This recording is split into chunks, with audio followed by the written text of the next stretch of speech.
You're listening to Women's Media Center Live with Robin Morgan.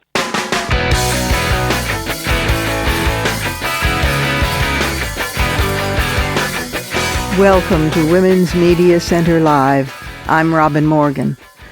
My guests today are two women who, as they used to say, don't take no guff off nobody.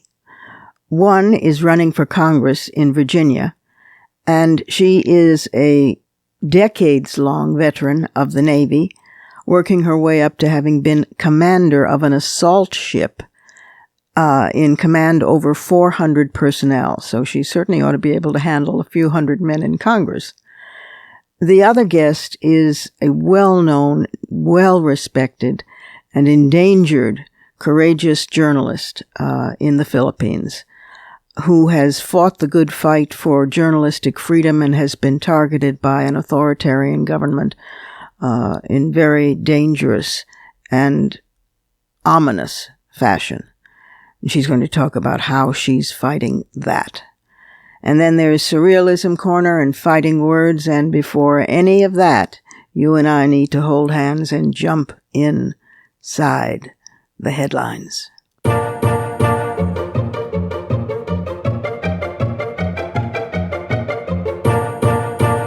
This week, we have to plunge in with some sobering items. Abroad, a Sudanese teenager has been sentenced to death for killing her husband in what she says was self-defense as he attempted to rape her. Noura Hussein, now aged 19, was forced to marry when she was just 16, although she desperately begged to finish school.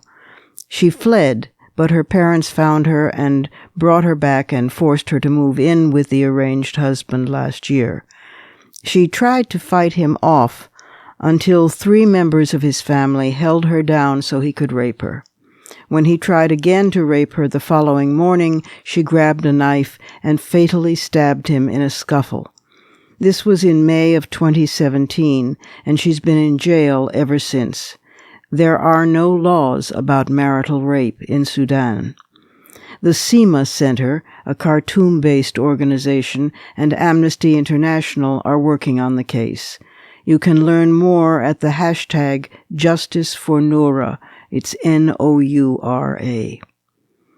Back home, new emails released under the Freedom of Information Act show clear evidence that the Environmental Protection Agency and the White House attempted to prevent a report that finds 2 classes of chemicals endanger health at a lower level than the EPA describes as safe. The chemicals are contaminating U.S. water systems across the nation, and the cost to clean up the contamination and deal with the deleterious health effects could be enormous. The Department of Defense has 126 facilities where nearby water showed evidence of unsafe levels. The news is frightening, but that the emails ever saw the light of day itself is a triumph.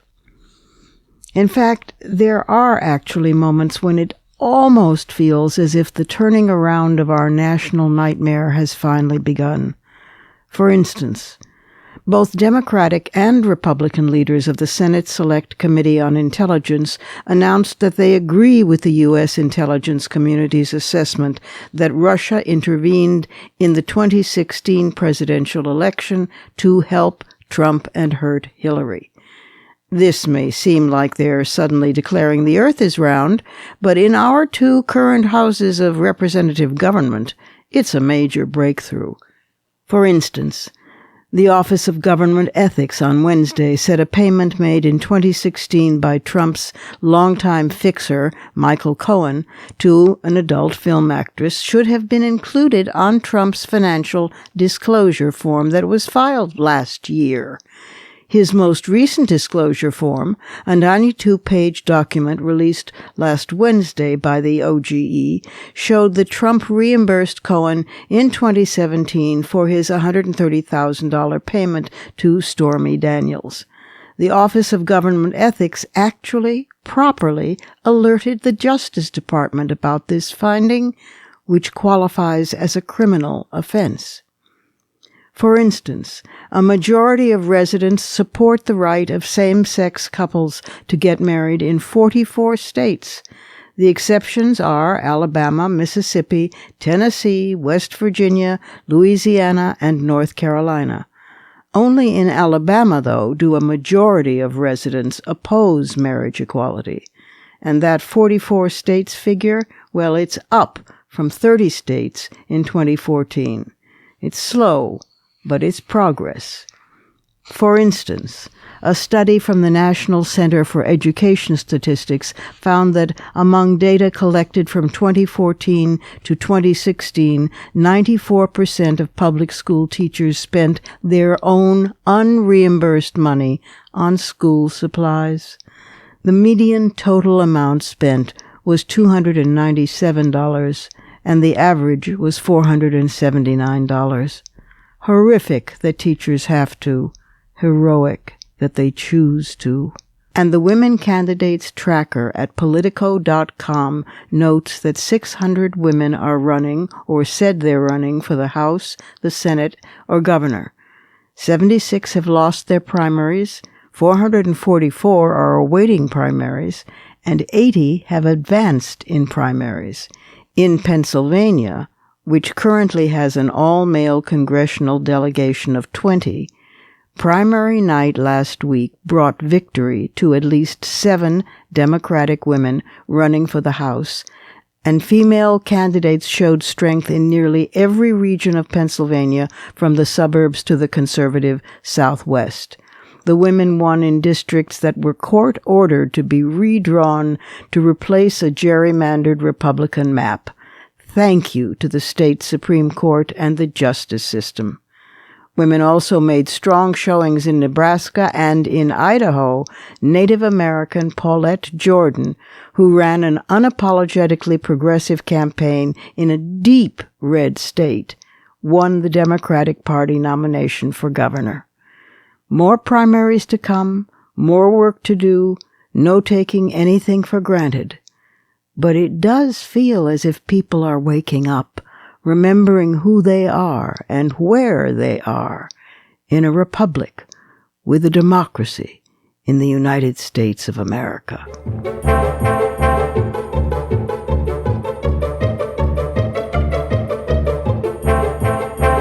It's time for our first break here at Women's Media Center Live.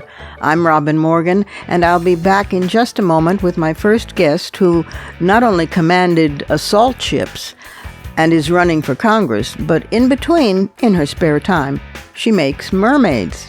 You heard right. Coming right up.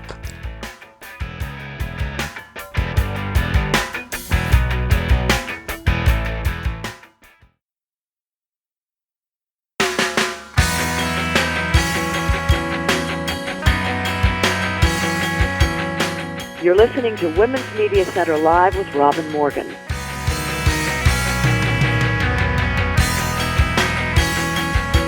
Welcome back. There's a record number of women running for Congress this year and for public office in general, as we know. And there's also a record number of women vets running, which is interesting because they certainly can't dismiss women vets with the same, oh, well, you have no command experience. This particular guest, Elaine Luria, is running for the 2nd Congressional District of Virginia. She served in the U.S. Navy for 20 years and reached the rank of commander of an assault ship with a crew of 400 that patrolled the Persian Gulf for hostile Iranian vessels. I mean, among the things she faced was as a surface warfare officer and nuclear engineer, deploying 6 times, twice forward on ships stationed in Japan, and also then in the Middle East and Western Pacific. She enforced sanctions by boarding Iraqi oil smugglers in the Arabian Gulf. She oversaw launching jets from the deck of the aircraft carrier in the Indian Ocean to strike terrorism in Iraq and Afghanistan. She operated complex nuclear reactors as second in command of a guided missile cruiser, and then she was in command of that combat-ready unit of 400 sailors providing assault craft to support the Marine Corps. And then when she finally left the Navy, only a woman would do this, she made mermaids. And now she's running for Congress, and we'll talk about all that. It's my pleasure to welcome Elaine Luria. Elaine Luria, Commander Luria, or Elaine, if I may call you that. Welcome to the program. Well, thank you so much. Thank you for having me today. Wow, you have to tell me how you got from commanding an assault ship with a crew of 400 that patrol the Persian Gulf for hostile Iranian vessels to now running for Congress. It's quite impressive. Well, as you know, I attended the U.S. Naval Academy, and on your first day there as a plebe, so the first indoctrination you do amongst memorizing many other things that you have to recite while running around and recite at the top of your lungs, is the mission of the Naval Academy. And so it really struck me, even from my first day wearing a uniform, that the mission says that the role of the Naval Academy was to develop leaders for the highest positions of command, citizenship, and government. So I always had in the back of my mind that there was an expectation to continue to serve and to serve in other ways after my time in the military. And I'd say that today, in today's political climate, that expectation really feels more like an obligation. And I feel like this is not a time I can sit on the sidelines. And I felt like, taking my experience in the military, my 20 years deploying 6 times to the Middle East and Western Pacific, and my experience in national security affairs, and then also taking my more recent experience as a small business owner and putting those things together really gave me the foundation that could help me represent the people in this district. And it was really a call to continue to serve after my 20 years in the Navy. Way to go. I want to get back to the small business in just a minute, but I want to double check one thing. There are 3, I was going to say colleagues, but 2 of you, I think, were plebes at the same time at the academy. And you're all running. Amy McGrath running in Kentucky, and Mickey Sherrill running in New Jersey. And, you and McGrath were plebes together and when Sherrill was a senior. Is that true? That's correct. So we did all overlap by that 1 year, and Amy and I were in the same class and have kept in touch and known each other for about 24 years now. What an amazing year that was at the academy. I don't think the academy, which I remember having to fight, my generation having to fight all of the service academies for women's admission. And now of course they're proud of you, aren't they? I think so. And the numbers have definitely grown. So the first class that graduated in 1980, so they would have started in 1976, had 55 women. Then my class and Amy's class, when we graduated in 97, we had about 115. And today they're up over 250 in every class. So it's just fantastic, the opportunity that women have to attend the Naval Academy and also to serve in, all the fields in the Navy. Yeah. And I was lucky as well because when I started at the Naval Academy, they hadn't opened a lot of the combat roles to women, but by the time I graduated, I was able to serve in a combatant ship. So from that point on, I was able to spend my entire 20-year career serving in combatant ships, so destroyers, aircraft carriers, cruisers, and then, like you said, my command job of the assault craft unit at the very end. Wow. And how fast or slow did you find the adaptation on the everyday level? I mean, clearly the policy was changing, but on the everyday level, I guess what I'm asking is, to what extent did they make your life hell? I never really felt like my life was hell any more than, say at the Naval Academy, any plebe. And then, when you get commissioned and you go to a ship for the first time, you have a lot of expectations of how you think things are. Yeah. But like any ensign on a ship, my first ship was stationed out of Yokosuka, Japan. And then from there, we deployed to the Middle East. You're young, you're naive, you're a new officer in the Navy, and you're learning along the way. So I wouldn't say it was a question of, trying to make my life difficult. There were very few women on that ship. So there were only 4 female officers and 3 chief petty officers. So 7 women out of the crew of almost 300. Wow. But, I just felt proud to have that opportunity to be there. And I had, set the foundation and learned what I needed to learn as a junior officer, from the Naval Academy, and use those skills to, continue to grow professionally. And I never felt singled out, but certainly, in an organization where there's very few women, you do have to prove yourself and stand out. And I think that, myself and my peers, we all we were the first women on that ship. So when we got there in the summer of 98, wow, there had not been any women serving on that ship. And actually most of the ships stationed in the 7th Fleet out of Yokosuka, Japan had no women on them at that point in time. And then that expanded, gradually to a handful, to then, later on while I was there, the crew expanded to have about 50 enlisted women on the ship as well. I had intended to, finish up my time at the end of my 20-year career. My husband served as well, and he served for 27 years and had retired a couple of years before me. Uh-huh. But there were points in time during my career when, it was a choice to make because, when you're, for example, if you get married or you think you might want to have children, it's difficult to balance at the same time, going out on a warship and deploying to determine, priorities and timing for that. But that worked out, well for myself and my family. And, I think after September 11th, for example, yes, that was right around the time when I could have left the Navy because, you have an initial commitment once you get commissioned. And I remember when that happened, I was on an aircraft carrier and we were doing a maintenance period in a shipyard.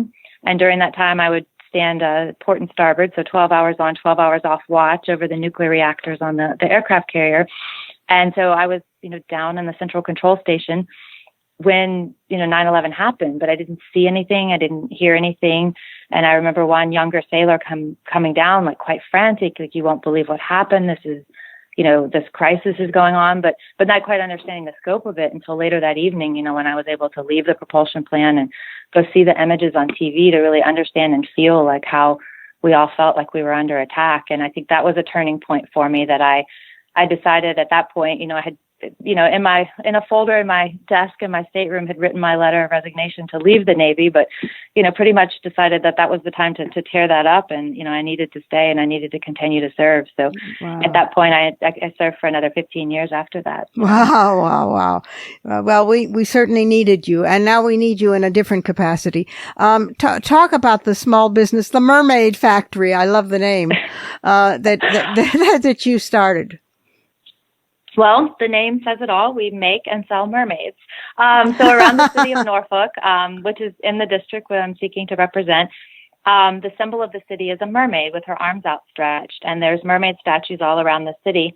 And about 15 years ago, a group in the city with artists in collaboration had painted these different statues and auctioned them off in order to support charities around the city. And the statues are found in front of libraries, schools, and private residences. And at one point, I was trying to find a miniature version of the mermaid, because you can imagine these big ones. They're like 10 feet long. Right. They stand up on a pole, and they're all around the city. But I couldn't find a miniature one. And my husband and I went to every gift shop we could think of. And eventually he said, why don't we just buy a block of clay and make one? So we sat down at our kitchen table. We made a miniature version of the mermaid. Then we molded it and made painted samples of it. And then took them down to the city and said, well, is this licensed? Is it trademark? What do we have to do to sell, quote unquote, the Norfolk mermaid? And that very quickly grew into a business because I also had the idea that, it would be nice to have a blank one and be able to paint it however you wanted to. So we started manufacturing the mermaids, and we opened the first studio where people come in and paint their own mermaids. And we've had well over 50,000 people come paint since we started the business. And we have a second location at the oceanfront. So we're in both the city of Norfolk and Virginia Beach. So, people come in, and I really feel like I'm not just selling a product, but an experience. We're really tied into the tourists that come to the beach and the oceanfront. We're tied into all kinds of different social groups around the city, from Girl Scouts to women's clubs to, just mothers and daughters who want to come and have a nice experience painting. So you come to this race, the primary, and then the general, with experience as a mother, as a wife, as a businesswoman, as a commander of 400 on a major ship in the. I mean, my God, what do you not come with? We had a great first quarter. We've built up a great team, and I think that we're putting together the type of resources and infrastructure that we will be able to use to win this election in November. So we raised more than any Democratic candidate in Virginia this quarter. So we definitely are off to a good start, and we expect to have a victory in the fall. Well, your opponents certainly, of course, are also welcome to come on this program. We do believe in equal time. But talk a little bit about what you see as your priority issues. Well, I think that, we've been knocking thousands of doors, and we like to talk to voters around the district and hear what's important to them. And, there's a couple issues that are specific but not unique to this district that, we hear about a lot. and they really impact us in many ways. And the first is sea level rise and recurrent flooding. This is every inch of coastal Virginia in this district. It's the gateway to the Chesapeake Bay. We have the largest naval base in the world here, but we suffer from recurrent flooding that really is a threat to our infrastructure and a threat to the Navy's ability to continue to operate, in the facilities that are found within the district. So we really need to make it a priority immediately to start determining engineering solutions and the resources necessary to be able to combat the effects of sea level rise, because it becomes a national security issue because of the forces that operate here. And it's also an economic issue that's tied directly to, the people who live in the district. 40% of our economy is tied directly to the Navy and DoD assets in the district and in the region. So we're not going to fix this in a year or even a decade, but we need to start planning at a federal level in cooperation with, local and state, to prioritize the infrastructure issues that are impacted by the sea level rise, because it affects us both national defense and our economy and people's livelihoods. And, that also ties into the port. We have one of the largest ports on the East Coast by container volume. And if we don't have the right infrastructure to move the goods out of the port and across the East Coast, that's going to have a huge impact as well, because 1 out of every 9 jobs in the Commonwealth is tied directly or indirectly to the resources coming through the Port of Virginia. So that's an issue that comes, to the forefront. And people in the district are very passionate about environmental issues, the health of the Chesapeake Bay, and specifically very passionate about standing up to offshore drilling off the coast of Virginia. You can tie that again into the issues with the military. I mean, I've spent countless months of my life on ships training in the Bay Cape Sop area off the coast of Virginia. And I know that you can't take an aircraft carrier and all the ships that go along with it and an air wing out and train the Navy while dodging oil platforms. So that's one of the reasons that it's bad. And like I said, that ties directly back to our economy here in the region. But also there's the risk, of an incident from oil platforms. And if we were to have something, like a Deepwater Horizon incident in this district, I've got a business 4 blocks from the beach. I mean, I can tell you that would directly impact our tourism industry here, not to mention the devastating environmental impacts that it would have. So, offshore drilling poses a huge risk for the region, with, no tangible benefit back to the people who actually live in this region. And I really think that legislation is a reflection of our values. So I don't think that we should incentivize policy that furthers the exploration of fossil fuels. We really should be incentivizing legislation that, moves people towards, greener and more sustainable types of energy. So there's multiple reasons that, I would stand up immediately against offshore drilling. And, in California, the California Clean Water Act was passed. I would like to, try to introduce legislation similar to that would impact not just the coast of Virginia and the whole Mid-Atlantic, but really the whole East Coast. And I think that that's something where we could work across state lines and also across party lines to ensure that we protect our coast and protect the valuable industries and resources that, depend on a clean ocean and the Navy's ability to maneuver in the sea room off the coast to continue to train and defend our country. Yeah, it never fails to stun me how the climate change deniers don't see that this issue touches every aspect of everything from national security to, just reverence for the planet. Thank you so much, for your service to the country and for what I hope will be your future and ongoing service to the country, Elaine. And good luck in the primary and good luck, let's assume, in the general. Well, thank you, Robin. It was a pleasure to be here and I really appreciate the opportunity. And now it's time for the Surrealism Corner.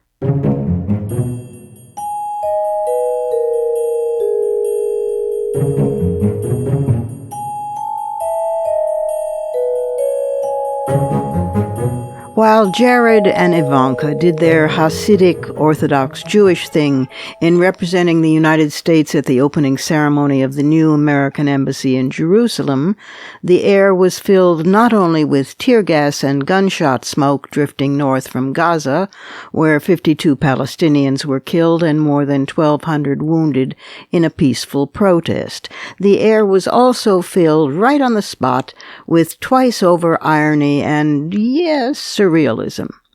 First, it's really hard to think about a gesture more in your face, more salt in the wounds, more inciting to uproar than moving the U.S. Embassy to Jerusalem in de facto recognition of Israel's sole sovereignty.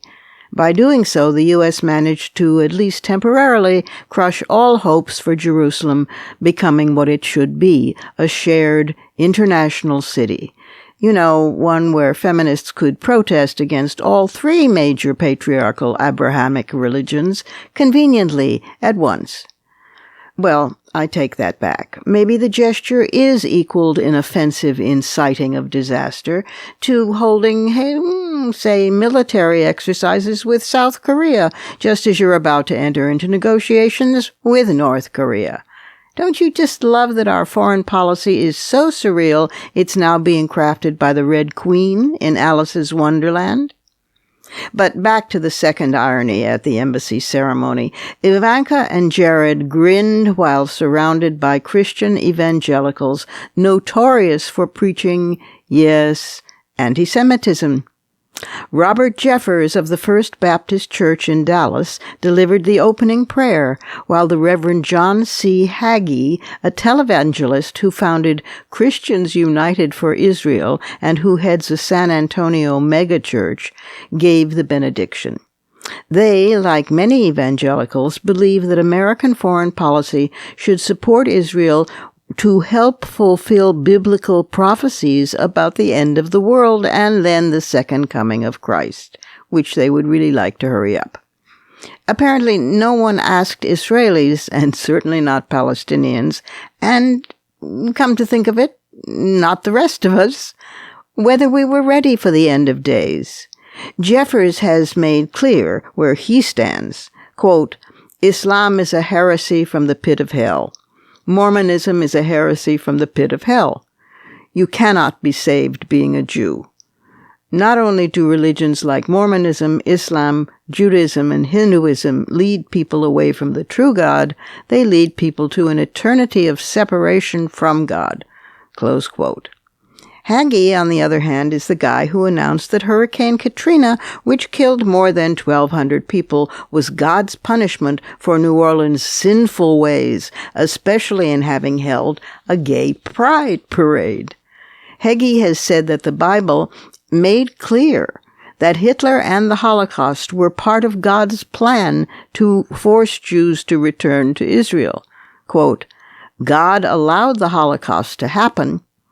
God said my top priority, good to know God has priorities. God said my top priority for the Jewish people is to get them back in the land of Israel, to hasten the end of days. Close quote.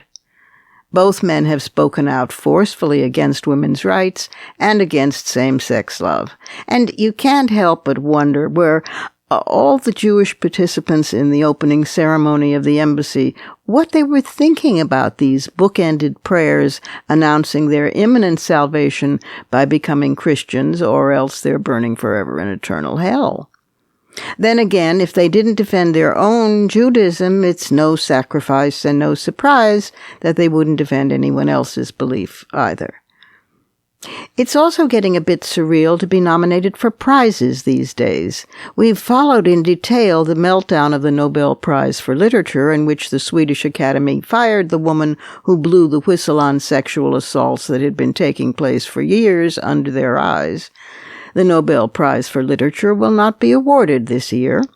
Meanwhile, back at the Pulitzers, the board has opened an independent review of sexual misconduct allegations against the award-winning novelist Junot Diaz, who is stepping down as chair. Diaz was put on the spot in public by the writer Zinzi Clemens, who stood up and asked him during his presentation why he had treated her the way he had 6 years earlier when she had been his graduate student at Columbia University. That took courage. It also took away his chairship of the Pulitzers. And back at the Cannes Film Festival, the plush red carpet was put to a different use this time. 82 women working in the film industry clustered on the carpet to denounce gender inequality in their field. The number was 82 because in the 71 festival competitions since 1946, only 82 movies by female directors have ever even been in contention for prizes. This compares with a total of 1,645 films by male directors. Only one movie by a female director has ever won the festival's top prize, the Palme d'Or, and that was the film The Piano Teacher by Jane Campion. Kate Blanchett and Agnes Varda spoke about the issue with great passion, and then everybody moved along the red carpet and went and saw movies. It's interesting that without breaking stride one bit, Me Too, while not losing its focus on sexual harassment and sexual assault in the workplace, school, and everywhere else, has expanded organically like a river widening with the gathering force of its current, into employment discrimination, into hiring and equal pay, into other forms of violence against women, into the erasure of women's presence in entire fields and industries. The entirety of feminist consciousness is now coursing along the river, and it's more ethnically diverse, racially and age and ability inclusive, and even class-spanning than ever before. That part, at least, is moving from the surreal to the real, by God, the real. But fear not, surrealism lives. American Airlines is channeling, apparently, the Book of Leviticus and issuing a list of banned service and emotional support animals that cannot not any longer be brought aboard flights starting July 1st. Listen carefully.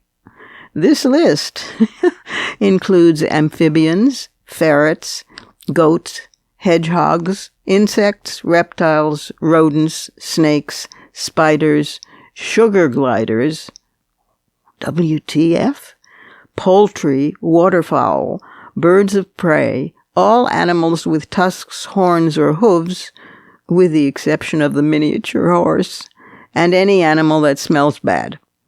The policy is due to a 40% rise in the number of people transporting a service or support animal between 2016 and 2017. Now, I can see some of the above as emotional support animals if you're Dracula or the Addams Family, but wow, beyond surreal.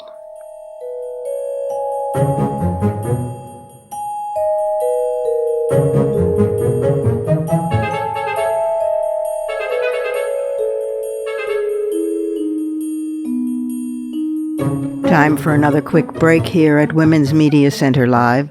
I'm Robin Morgan, and when I return, I'll be talking with a courageous, crusading journalist who faces death threats, closing down her sources, and prison to just do her job as a truth teller in the Philippines. That's coming right up.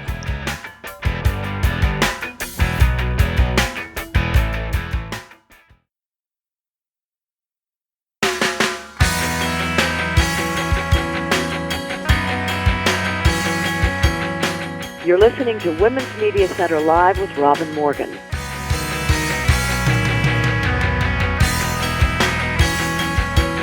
And we're back again. President Rodrigo Duterte of the Philippines is an authoritarian, strongman president, much admired by Donald Trump. And he has been involved in terrorizing his country now for some time. He conducted a brutal campaign ostensibly against drugs, which has left thousands of innocent people dead. He recently got the Chief Justice of the Supreme Court, Maria Lourdes Sereno, fired because she had been his arch enemy as a woman of power. He's gone after powerful women in particular, not the least of whom is my next guest. Maria Ressa is a former CNN bureau chief, and in 2012 she founded an online news startup with 12 reporters called Rappler, R-A-P-P-L-E-R, and because it was so honest and with such integrity and first-rate reporting, it became very popular and moved her directly into the sights, and I mean the gun sights, of Rodrigo Duterte. It is my honor to welcome a journalist who makes me proud to be a woman journalist, Maria Ressa. Maria, welcome. Thanks for having me, Robin. Well, I'm glad you're here and safe and sound for the moment. You have become the female David going up against the Goliath of President Duterte and his henchmen and the fight for press freedom in the Philippines. Tell our listeners the basics of the story and bring us up to speed, and we'll go then from where we are now. In my view, what we are doing is just doing what journalists do, which is to ask questions, to hold our government accountable to the people. But as early as mid-2016, shortly after President Duterte won the elections, the month after, we saw the weaponization of the internet and specifically of Facebook, the campaign accounts that helped get him elected, then essentially turned on potential critics. And the very first targets were the people who questioned what was happening in the drug war. If you remember, in July of 2016, there was like an average of 8 people killed every night. And now we actually had it down to, from July all the way to the end of January. The police initially said there were 7,000 people killed, and then that was rewritten after they redefined what that meant, and now you have no idea the total number killed. It ranges from 4,000 to what human rights groups say could be as many as 20,000. Regardless, it's a lot of death. My God. And he was bragging about it. He was, and, I guess part of the difficulty here is the rhetoric of the president himself, and the favorite targets are women, and that became, the next targets became journalist groups, and then women leaders. And, fortunately or unfortunately, Rappler has continued its coverage. We are hard-hitting, we are asking critical questions, but we've also become a target of attack. First, online, we did a series of how social media had been weaponized by mid-2016. By October 2016, we were attacked, and I was counting as many as per hour. I was getting 90 hate messages per hour, trying to grapple with that and deal with it. And then the attacks online went to foreign ownership, how we're trying to take this government down. And lo and behold, a few months later, President Duterte says the exact same thing, and within a week, the first case against Rappler was filed. So we're seeing the social media landscape. The weaponization of that is the harbinger. Once President Duterte then attacks the news group, then government agencies follow. And what we're grappling with is starting January 15th this year, as many as 6 different cases have been filed. We've been subpoenaed. Next week, I have to appear at the Department of Justice twice. And at least 2 of the cases are criminal cases, which carry jail sentences between 5 to 15 years. Oh, my God. And you have this incredibly distinguished journalist career. I mean, you were a CNN bureau chief. I mean, this is inconceivable, except that it's not at all inconceivable, I fear. So now, the last I heard, was this at the Supreme Court or about to go to the Supreme Court? That's where it will wind up, but right now it went from the regulatory agency to the Court of Appeals, and then from there it would go to the Supreme Court. I mean, I'm hoping we win, but again, this is President Duterte is the most powerful leader in decades that the Philippines has had. He controls the executive. He has a supermajority in Congress, and he will appoint 13 of 15 justices in the Supreme Court. Are there any vacancies now? I mean, because we've been relying on the courts here, and the courts here have stopped Trump from ultra disastrous things, so that he's only been able to do disastrous things. But what is your court situation? Is that basically under his control at this point, or about to be? I mean, all you have to do is look at what's happened, right? Yeah. His fiercest critic, Senator Laila de Lima, is in prison and has been in prison for a year. Without the full trial. So, we have no choice but to go up because in my words, I always say we gotta hold the line. We have to let our public know every time some of our democratic rights have been transgressed. I think the reason why this change also happened so fast is really technology. And this is where the Philippines is a harbinger for the United States. Yes. It's Facebook country, right? Nearly 97% of all Filipinos online, and you're talking about roughly 58 million Filipinos. They're on Facebook. This is our public space. One that when Rappler began, we truly strengthened democracy and it empowered us. This startup is proof of social media for social good. But we were also the first to realize that social media had been weaponized.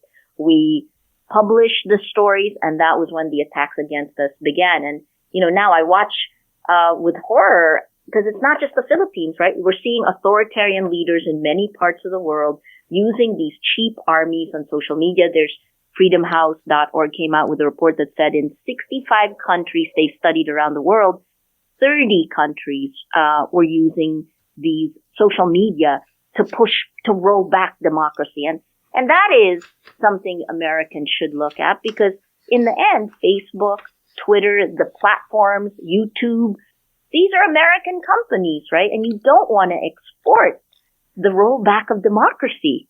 We're fighting hard enough to keep it here. You know that, of course, Facebook has been up before Congress and is squealing and being very eely, to try and escape regulations. But the tragedy, of course, is that this remarkable tool for communication has been, as you say, weaponized and made a tool of the right, and of authoritarian governments. What do you see happening in the Philippines? Is there any way to presage it, or how can we who are outside of the Philippines be of support to you in your battle there? Because the Philippines is a beacon of democracy in its own region, and as you say, it's a harbinger of things to come. So we need to draw the line right there. I continue to appeal to the tech companies running their platforms to take action, to be transparent, to be accountable. What we're seeing in the Philippines, and we're seeing this in other parts of the world, is that free speech is being used as an excuse for posts that incite hate and violence, and that's deployed against people like me, against the journalists, activists, anyone perceived to be critical of government. So the excuse of free speech is stifling free speech. And, what we're asking for, and I ask directly from Facebook, which is also a partner of ours, we ask that they take action. When Mark Zuckerberg last week said that it could take 5 to 10 years to solve this problem, in the global south, that isn't acceptable, because in our countries, people are dying. Yes. So our appeal is, please, these are American companies. They're partners of ours. I know that they created something new, but it's very clear that by 2015, when they brought news groups in to something they called instant articles, right? When Facebook became the world's largest distributor of news. And I think it needs to take responsibility for what that means. Well, they're in denial, of course, about that, because if they were to take the responsibility, that's a whole other ballgame. So they'd rather say, no, we're just a platform for communication and people to do what they want. But we're fighting hard here to make sure that there is some responsibility. How that will actually play out, I don't know. Say a word or two, Maria, while I have you. Excuse me, I have a dead frog in my throat. While I have you, about one of the things that got you in hot water was the expose you did of an entrepreneur named Keng in the Philippines, who was in with the Duterte crowd and had been involved in human trafficking, and and you got slammed for cyber libel. It's amazing how they project what they are actually doing onto us and claim that we're the ones who's doing it. Isn't it? It's a complete hall of mirrors. But say, you know what's funny about that particular case is that the story came out before the law was passed. So the law of cyber libel was passed after that story came out. So you can't actually use a law retroactively. No. And the National Bureau of Investigation, our version of our FBI, their legal department actually said that.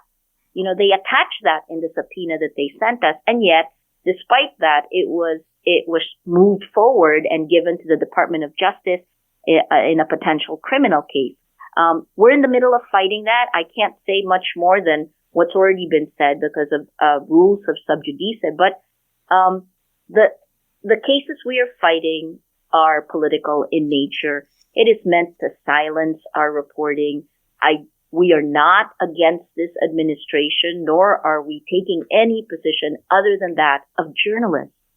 Our role, protected by the Constitution, to hold our governments accountable. And I think the biggest problem is that these checks and balances in the Philippines have eroded significantly in the last year and a half. Yes. And, standing up now, Robin, I don't have much of a choice. Rappler is a startup. We hit positive EBITDA in our 5th year, and we were doing well until our government disliked our reporting. So we'll continue to hold the line. That's all I say. We'll hold the line. Hold the line. Is Rappler still is functioning as an online site, or have they? Absolutely. They have not shut it down. No, although that was the decision. As long as we're fighting it in court, as long as the legal process continues, the government, we continue reporting. And we struggle very hard to make sure that our reporting is not affected by the government attacks. And that brings its own problems with it, right? Of course. So we do our best. Oh, your best is very good indeed, Maria. My heart goes out to you and my support. And we'll all our listeners will sign on to that site and do whatever we can to support it and keep it going. And please don't hesitate to call on us if there's any service that we can be to you as a woman, as a journalist, as a fighter for free speech. Salamat from my heart. Salamat. Thank you so much, Robin, and thank you for picking up this story. And we're at www.rappler.com. We're going to fight the battle. We'd love your support. Thank you. Time for one last break here at Women's Media Center Live. I'm Robin Morgan, and I'll return in just a moment with some fighting words.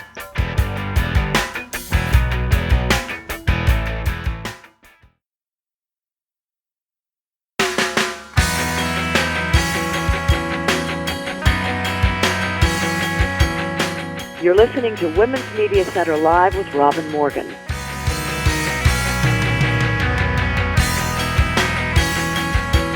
Welcome back to some fighting words.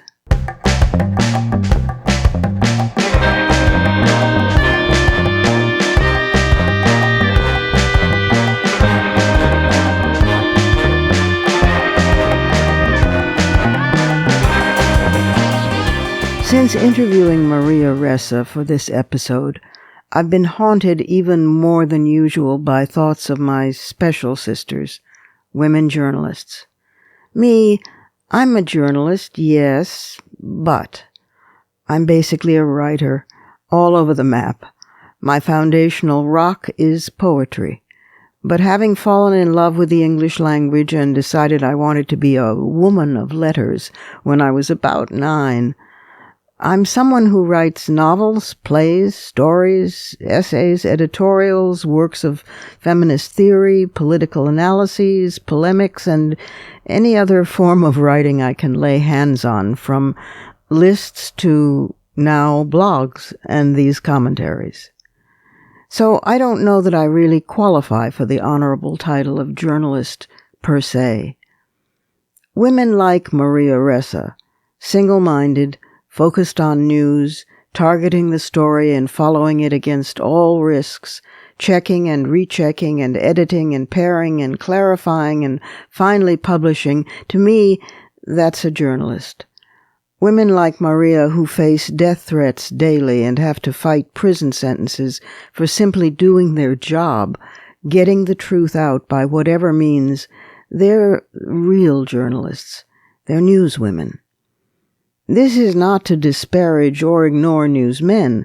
A free press in general is the single most necessary ingredient for a democracy, which is why it's the first target for autocrats and authoritarians. At least 42 journalists were killed last year, as reported by the Committee to Protect Journalists. 19% were women, more than double the annual average of 7%. Of the total number of journalists imprisoned worldwide, 97% were arrested in their own countries and 8% were women, according to CPJ. These women do their jobs by working through every hazard and obstruction faced by male journalists and the additional obstacles and perils they had to face in getting the job and then getting the assignment in the first place, plus all the other hazards that come with being female in a patriarchal world. Sometimes, heartbreakingly, the harassment, threats, and sexual assaults they encounter come from their own male colleague journalists in the field or at home. Lauren Wolfe, reporter, correspondent, and director of the Women Under Siege project of the Women's Media Center, has noticed that often those who are supposed to protect journalists in conflict zones, such as guards and drivers, can pose the biggest threats on the job. Sexual abuse is surfacing as one of the largest impediments to press freedom when it comes to women journalists, yet CPJ doesn't track that in their annual reports. Online harassment is also experienced far more frequently by women journalists than by their male colleagues.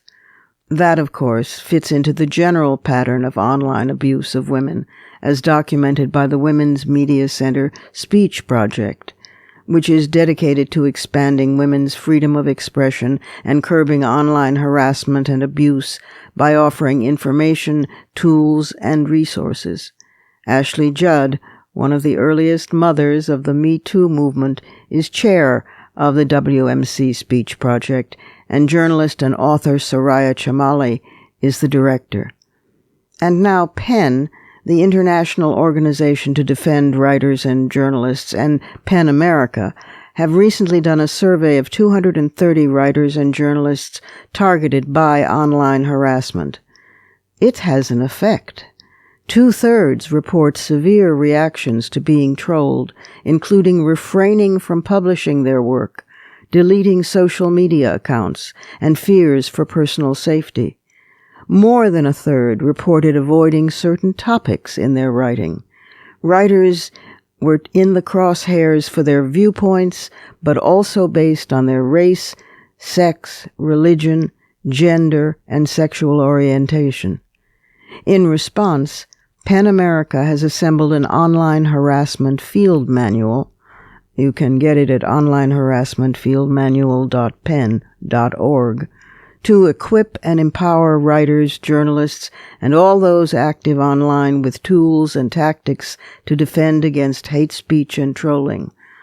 All of the Women's Media Center projects you can find at womensmediacenter.com. So, these free digital resources are there now, even if the solutions aren't there yet.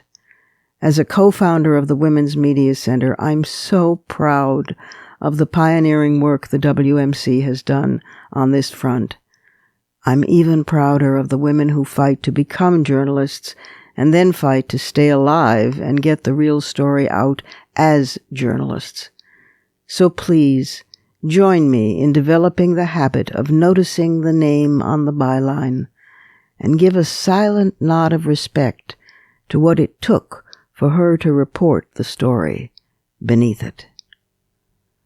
Those are my fighting words. Add yours on Twitter, and remember to tag us at WMC Live and use the hashtag #FightingWords.